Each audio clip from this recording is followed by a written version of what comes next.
Aujourd'hui, on va parler de Norman Tavo, alias Norman fait des vidéos, qui est actuellement ou a été en garde à vue pour corruption de mineurs, agression sexuelle et viol. L'été dernier, une jeune québécoise de 19 ans, Maggie Desmarais, accusait publiquement le youtubeur Norman d'avoir profité de sa notoriété pour la manipuler. Il l'aurait incité à lui envoyer des messages et des photos à caractère sexuel et en aurait envoyé en retour. Youtubeurs qui profitent de la vulnérabilité de jeunes abonnés pour obtenir des rapports, on vous voit. La vérité finit toujours par éclater. Quand t'as commencé à discuter avec Norman? J'avais 16 ans quand j'ai commencé, puis lui, à ce moment-là, avait 30 ans. Donc, tout a commencé sur Snapchat en 2017. Il était très gentil au début. On a vraiment parlé de tout et de rien. Et en fait, un jour, il m'a envoyé « Ah, je sais pas pourquoi, j'aimerais trop être avec toi, là, maintenant. Du coup, comme on peut pas être ensemble, est-ce que tu peux m'envoyer une photo ?» Qu'au début, sur Snapchat, c'était un peu plus crescendo. Il commençait à m'envoyer des photos, mais plus de son visage. Et petit à petit, il commençait à descendre et il me demandait de lui répondre des photos. Il était très insistant. Il me demandait beaucoup de photos de moi. Quand je lui envoyais pas ce qu'il me demandait, il me menaçait de me bloquer et de me supprimer.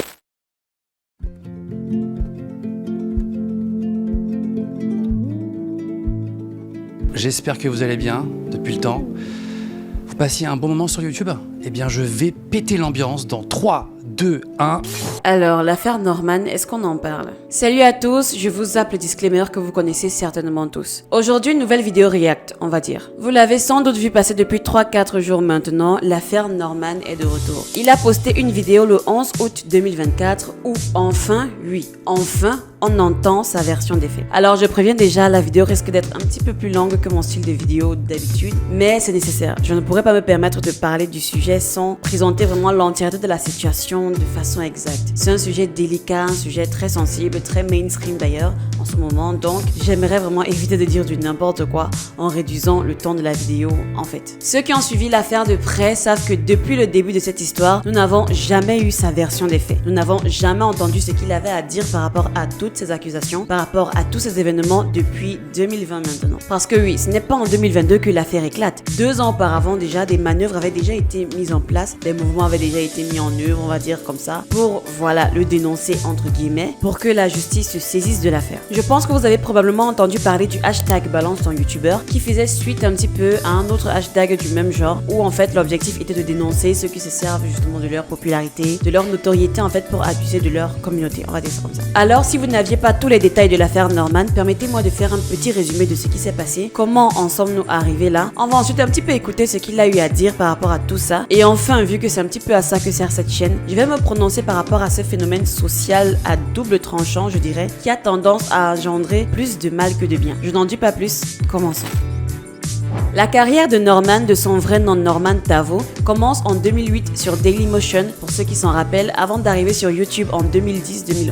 En effet, il fait partie des plus anciens créateurs français de la plateforme, si ce n'est l'un des premiers, l'un des précurseurs littéralement, au même titre que Cyprien ou MrV. Il a su proposer du contenu intéressant pour la communauté YouTube de cette époque. Vraiment, quand on y pense, être sur les réseaux à cette époque, vraiment c'était considéré comme quelque chose de très geek, de très nerd, et bien sûr, on faisait forcément la honte de ses parents. Ouais. C'est justement au cours de ces premières années-là que sa carrière prend feu. Il devient littéralement l'un des rois, si ce n'est le roi de YouTube à cette période-là, bien sûr pour le public français. Avec le succès et la popularité qui, disons-le, soyons honnêtes, l'a un petit peu surpris. C'est donc le début de sa carrière de futur millionnaire et il y a de quoi partir en couille. Surtout quand on sait qu'à cette époque, il était à peine dans le début de sa vingtaine. Je pense que c'était un petit peu trop lui demander de rester mature, concentré et consciencieux de ses gestes, de ses actions et des potentielles répercussions que ces derniers pourraient avoir sur lui à l'avenir. Il s'est, on va dire, un petit peu laissé pousser des ailes et a commencé à goûter un fruit qu'il n'avait pas probablement à l'époque, qu'il n'aurait peut-être jamais eu s'il n'était pas sur internet.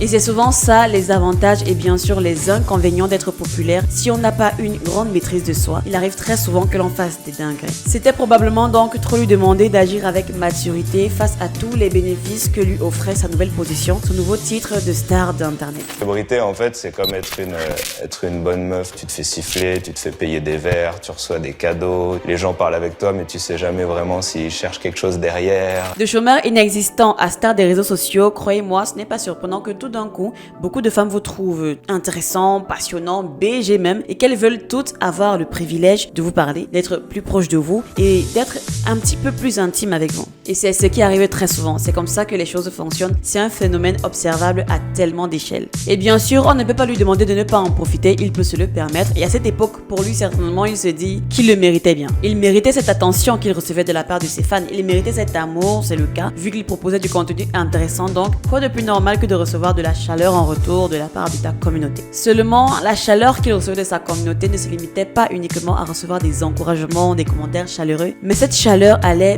bien au-delà. En effet, il a commencé à discuter, à entretenir des conversations téléphoniques avec un public plutôt jeune à l'époque des faits. Que ce soit sur Twitter, sur Facebook et enfin sur Snapchat, le principal fief apparemment de ses actes de dépravation, on va dire ça comme ça. Il serait apparemment entré en contact avec des dizaines et des dizaines de jeunes femmes avec lesquelles il aurait échangé dans un premier temps. D'abord cordialement, puis comme on le sait, lorsqu'un homme et une femme commencent à beaucoup se rapprocher, des sujets olé olé finissent par arriver sur la table. Au final, il y a eu des conversations érotiques, des envois de médias érotiques et tout ce qui a précédemment été cité dans cette affaire. Et vous avez probablement vu les dizaines et les dizaines de captures d'écran qui ont été exposées d'abord par la première jeune dame, Maggie Desmarais, qui a mis à la lumière du jour les manigances de Norman, ses méfaits on va dire. D'abord sur le média Urbania et ensuite dans la vidéo du Roi des Rats, où ce dernier a compilé un peu plus de 5 voire 6 témoignages, si je ne me trompe pas, de jeunes filles par rapport à l'affaire. Ensemble, le groupe donc d'une dizaine de jeunes dames, je pense, va donc former un mouvement nommé les Audacieuses, à l'intérieur duquel elles vont se réconforter, elles se partager en fait leur expérience et surtout elles mettant en œuvre des plans d'action pour dénoncer et faire en sorte que Norman paye pour les actes qu'il aurait commis. Avec bien sûr comme principal visage du groupe, en fait on va dire la leader, la première à avoir jeté l'allumette sur le feu en 2020 lorsqu'elle portait plainte contre lui, la québécoise Maggie Desmarais. C'est donc armée de toute l'énergie et de tout le courage que leur ont donné leur entourage et surtout bien sûr les gens sur les réseaux sociaux qu'elle décide donc de véritablement passer à l'action, conduisant ainsi à la mise en garde à vue de Norman le 5 décembre 2022. Les faits qui lui sont reprochés sont corruption de mineurs, agression sexuelle et viol. La corruption de mineurs, eh bien ça consiste pour un adulte à imposer éventuellement via internet un mineur même de plus de 15 ans des propos, des actes et des scènes ou des images pouvant le pousser à adopter une attitude ou un comportement sexuel dégradant. Suite donc à sa mise en garde à vue, les enquêtes commencent et il est temps de délier le vrai du faux dans toute cette histoire. Petite parenthèse que j'aimerais glisser ici subtilement, eh bien c'est le fait que la vidéo du Roi des Rats, où il met littéralement en avant les témoignages sensibles, épineux vraiment de cette affaire des jeunes demoiselles en question. La vidéo, elle est postée le lendemain de son arrestation, donc le 6 décembre. De quoi vraiment frapper un coup fort, un coup dur pour Norman dans cette situation déjà sacrément compliquée. Aïe, coup dur pour Guillaume. Et c'est justement à ce niveau que les choses se coincent pour Norman. Il est accusé, acculé et harcelé de partout et il n'a aucunement la liberté de se défendre, de s'exprimer, de raconter sa version des faits. En effet, si vous avez remarqué au moment où toute l'affaire est sortie, Norman n'a absolument rien dit. Il a juste disparu parce que lorsqu'il était en garde à vue, les enquêteurs lui ont dit que s'il n'avait véritablement rien fait, alors il ne devait juste pas réagir et laisser la justice parler à sa place. Laisser la justice dire qu'il était innocent et du coup pour les besoins de l'enquête, vu que sa vie a été passée au peigne fin les 2 années qui ont suivi, donc de 2022 à aujourd'hui, il a dû les écouter et il a dû suivre leurs conseils à la lettre. Un conseil peut-être à double tranchant, on peut l'accorder, mais toutefois il était nécessaire. Cependant son silence bien sûr n'a fait que confirmer les doutes de ceux qui en avaient, ça n'a fait que confirmer sa culpabilité auprès de ceux qui le croyaient coupable bien sûr, parce que les membres de sa communauté, ceux qui ont toujours cru en lui, les vrais comme on dit souvent, n'ont juste pas lâché l'affaire. Ils ont continué de croire en lui, de le soutenir malgré tout ce qui était dit et malgré son silence. Et maintenant grâce à sa vidéo, on sait pourquoi est-ce qu'il était silencieux. Car oui, il avait envie de parler, il avait envie de réagir, il avait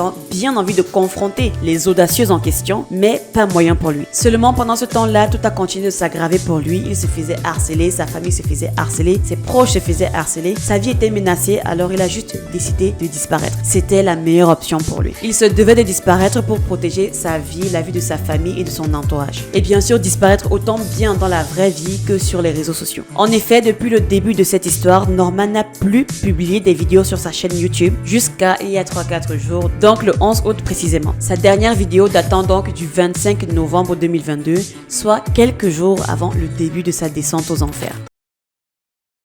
Suite à une plainte déposée à mon encontre au début de l'année 2020, une enquête a été ouverte par le parquet de Paris. La plaignante initiale, que je n'avais jamais rencontrée, a réuni 7 autres plaignantes, relatant des faits présumés survenus entre 2015 et 2018. Au final, 2 plaintes ont été déposées contre moi. Le 11 octobre 2023, le procureur de la République, sur réquisition du parquet, m'a délié de ces accusations en prononçant un classement sans suite. Je cite, « Norman n'a pas exploité sa notoriété ni la potentielle vulnérabilité des plaignantes au point de tromper leur consentement. Aucun témoignage ne permettait cependant d'établir avec précision des comportements déplacés à l'encontre des plaignantes ou d'autres jeunes femmes. Dans mon cas, mon rapport aux rencontres et à la séduction était sûrement parfois inélégant et immature. J'ai sans doute parfois fait preuve de goujaterie. J'ai également sans doute parfois blessé des gens, involontairement, et ça je le regrette sincèrement. Bien que mes accusations étaient disproportionnées, ce que la justice a confirmé, on peut toujours mieux faire. Moi le premier. Si mon rapport à la séduction avait été absolument irréprochable, bien entendu, il n'y aurait eu rien de tout ça. Et si ça peut servir de leçon, alors tant mieux. Cet épisode m'aura fait perdre beaucoup trop, et ça je vous le raconte dans la suite de cette vidéo.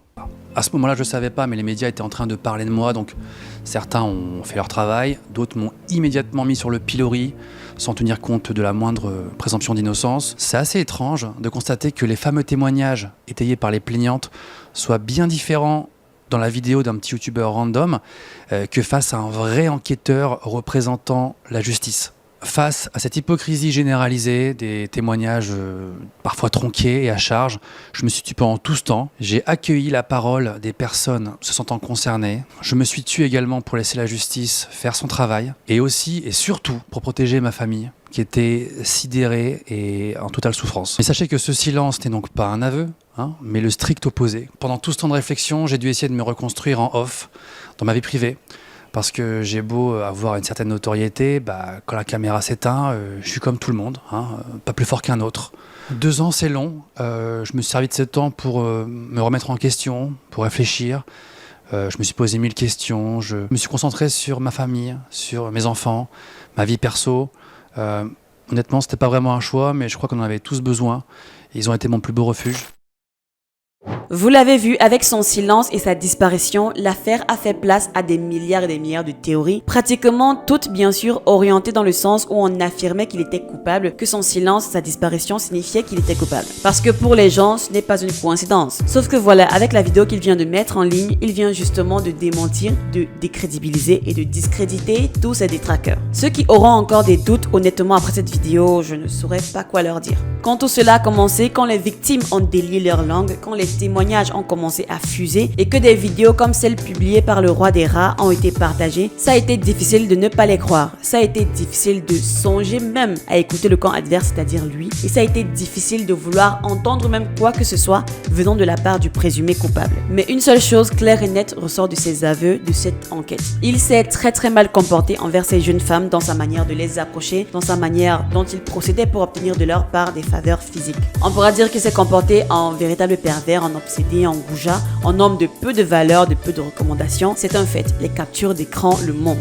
Il ne s'agit pas ici de le blanchir ou d'ignorer complètement son comportement déplacé, très inapproprié, et de dire que voilà, il est blanc comme neige, non. Et il l'a dit lui-même, il l'a avoué qu'il a fait preuve de tellement de manque d'éthique dans sa manière d'aller vers ces femmes. Comme quand je le disais, la célébrité rend fou, et ça rend également fou ceux qui côtoient les célébrités sans en faire partie. Parce que vraiment, il suffisait de peu, de quelques menaces. Et quel genre même de menaces? Les « je vais te bloquer » ou « je vais te supprimer », etc. La menace ne portait même pas atteinte à leur vie, mais rien que pour cela, elles ont décidé de s'exécuter et d'obéir. Mais il y avait quoi à y gagner pour être honnête? Si tu te fais bloquer par ta star, je ne sais pas, par ton crush préféré sur internet, honnêtement, tu n'as rien perdu parce que ça veut tout simplement dire que c'est lui qui s'est très mal comporté envers toi. Donc à aucun moment tu ne flanches, à aucun moment tu ne cèdes. I mean, girl. Surtout qu'on sait très bien que probablement il a énormément de filles dans son répertoire avec lesquelles il cause de cette façon. Donc vraiment, on ne peut pas être naïf à ce niveau. Les gens sur les réseaux, les personnalités publiques en général, on sait tous comment ça se passe. Il est grand temps d'avoir un petit brin d'esprit de lucidité quand même. Ce serait bien naïf de croire que quelqu'un qui a des millions de followers sur internet ne cause qu'avec une seule de ses fans. Ce n'est pas possible.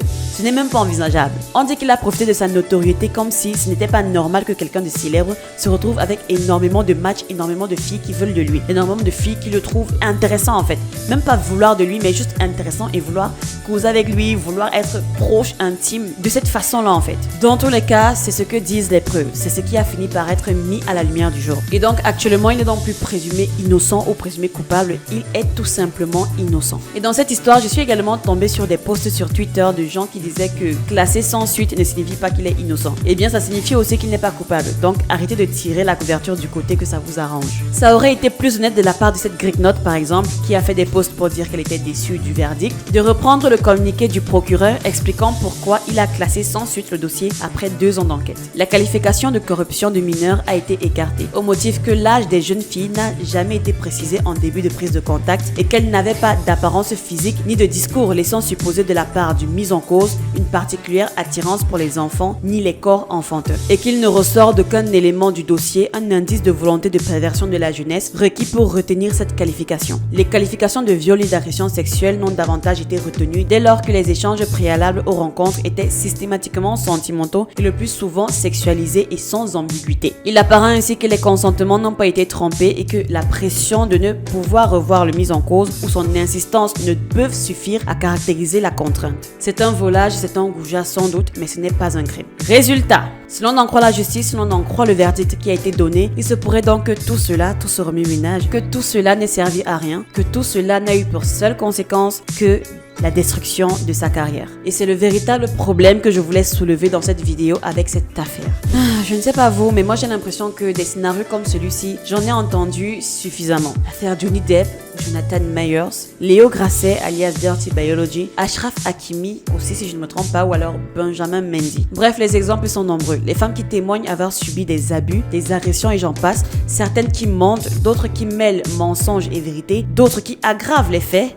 Honnêtement, ça fait beaucoup. Ça en fait déjà un petit peu trop même, je dirais. C'est vrai, nous pouvons remercier les réseaux sociaux d'avoir donné la parole à tout le monde pour s'exprimer, pour pouvoir dénoncer, parce que c'est très important l'aspect de dénonciation, lorsqu'on décide de s'exprimer comme ça à Mondovision. Mais aujourd'hui, nous sommes obligés de trier en fait par nous-mêmes le vrai du faux. Les victimes finissent par ne pas être celles qu'on pense qu'elles sont, malheureusement. Toutes celles qui ont témoigné, est-ce qu'elles disaient toute la vérité? Question. Nous n'étions pas au tribunal avec Norman lorsqu'il les a confrontées, mais il a dit que beaucoup d'entre elles ont changé de discours une fois devant la justice. C'est pour nous dire que quoi? Que probablement elles abusaient dans leurs déclarations, elles mêlaient un petit peu de vrai ou de faux. C'est quoi l'objectif en fait à ce niveau? C'est beaucoup trop facile de manipuler l'opinion publique lorsqu'on ne montre qu'une seule partie de la vérité, ou même parfois qu'on ne montre que ce qui nous arrange dans l'histoire. Ce phénomène social est vraiment en train de prendre de l'ampleur. On ne peut plus se permettre de le négliger. Ce sont les innocents qu'on accuse à tort qui permettent aux vrais coupables de s'en sortir par la suite. Vraiment, je le répète, ce sont les innocents qu'on accuse à tort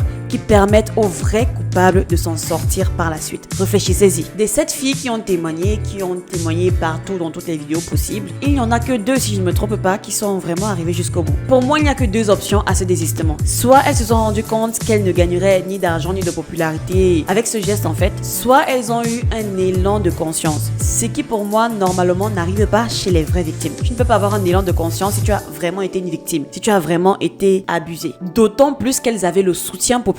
Donc, tout ça honnêtement, ça prête à confusion. Et c'est ce genre de témoignages, vu qu'ils sont énormément mainstream et donc relayés, qui fait en sorte de discréditer les réelles victimes. Ces femmes font de l'ombre aux réelles victimes qui vont témoigner qu'elles essayent de se faire voir, qu'elles essayent de gratter un petit peu de popularité, un petit peu de sous, et que sais-je encore. Elles desservent elles-mêmes leurs propos parce que si ces filles prochainement se font réellement abuser, on dira également encore que quoi? Que c'est du cinéma, que c'est juste pour le buzz parce que le premier buzz n'aura pas suffi. Vous voyez un petit peu où je veux en venir. Je ne sais pas vous, mais moi je trouve ça inquiétant. La suite s'annonce encore plus compliquée quant aux affaires de ce genre et ce sont les fausses victimes qui creusent comme ça la tombe de leurs consoeurs. Voilà, c'est déjà la fin de cette vidéo. Dites-moi ce que vous en avez pensé dans les commentaires par rapport à tout ça, par rapport à l'affaire Norman, par rapport même à ce phénomène social grandissant, étouffant même à la limite, je dirais. Bien sûr, tout en restant poli et courtois. Et aussi, bien sûr, n'oubliez pas que j'ai une autre chaîne gaming qui est online. Je mettrai le lien de la chaîne en description. Alors faites-y un tour pour voir ce que je publie comme contenu là-bas. Et on se dit à la prochaine dans une nouvelle vidéo. Ciao!